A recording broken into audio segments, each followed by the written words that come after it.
గురుగారు, సౌందర్య లహరిలో 100 శ్లోకాలు ఉన్నాయి. అంటే ఇది శతకం అని అన్నమాట. కానీ శంకరుల వారు దీన్ని శతకం అని అనకుండా సౌందర్య లహరి అని ఎందుకు నామకరణం చేశారు?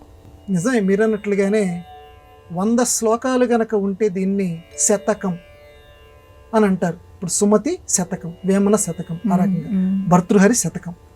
మరి దీన్ని స్వామి అన్ని తెలిసినటువంటి శంకర భగవత్పాదుల వారు సౌందర్య లహరి అని చెప్పి 100 శ్లోకాలు రాశారు. ఎందుకు రాశారు అని అంటే, మామూలుగా 100 అని పెడితే పూర్ణమిదం పూర్ణమదని చెప్తే ఆ రకంగా దృష్టిలోకి వెళ్తారు. నేను ఆ దృష్టిలోకి వెళ్ళటం లేదు. ఇక్కడ మీకు సంఖ్యాశాస్త్రం నేర్పడానికి కాదు ఇక్కడ నా ఉద్దేశం. సంఖ్యతోటి దీన్ని కొలవకండి. మీకు ఈ సౌందర్య లహరి ద్వారా నేను లోకానికి చెప్పదలుచుకుంది ఏంటంటే, లహరిలో మీరు మునిగిపోండి. లహరిలో మునిగిపోవటం ఏంటి? అమ్మవారి సౌందర్య లహరిలో మీరు మునిగిపోండి. లహరి అంటే ప్రవాహం. ఒక ప్రవాహంలో గనక మనం మునిగిపోతూ ఉంటే ఇక ఏరే ఏమీ తోచదు. ఒకసారి ఆ ఈత కొట్టడం తెలిసినటువంటి వాడికి ఆ అనుభూతి మనకు తెలుస్తుంది.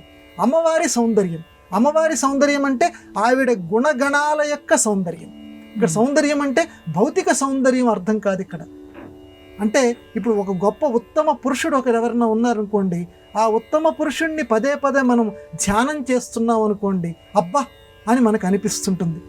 అది భగవంతుడి యొక్క సౌందర్యం కింద చెప్పారు. అంతేగాని ఈ భౌతిక శరీరానికి సంబంధించినటువంటి ఆకర్షణని సౌందర్యం కాదు. అక్కడ అమ్మ యొక్క ఆకర్షణ అది కాదు, అమ్మవారి గుణగణాలకి సంబంధించింది. ఆ సౌందర్యం ఒక్కొక్క శ్లోకం శివశక్త్యాయుక్త్యో అని మొదలుపెట్టు. ఒక్కసారి నువ్వు ఆలోచన చెయ్యి. ఆ భావనా మధురిమ.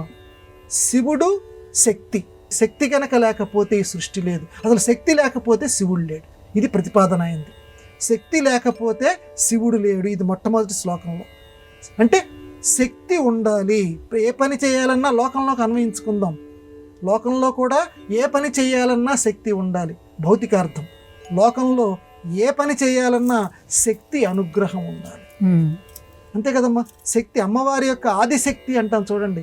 ఆదిశక్తి అనుగ్రహం లేకపోతే శివుడంతటి వాడు కూడా స్పందితం కదలలేడు అన్నాడు శంకర భగవత్పాదులు సౌందర్య లహరిలో.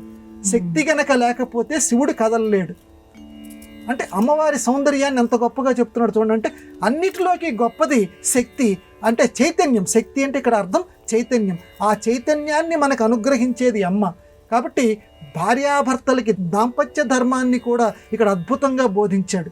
ఇళ్లల్లో కూడా పురుషుడు అనేటువంటి వాడు ఈ బయట వ్యవహారాలు చక్కబెడుతూ ఉంటే వాడికి శక్తినిచ్చేది భార్య. అందుకే దేవాలయంలో ఒక శక్తి, ఇంటింటా ఒక శక్తి మన పెద్దవాళ్ళు చెప్తారు. ఆ దేవాలయంలో ఏ శక్తి అయితే ఉన్నదో, అమ్మవారు ఏదైతే ఉన్నదో అది ఇంటింటా శక్తి కింద ఉంది.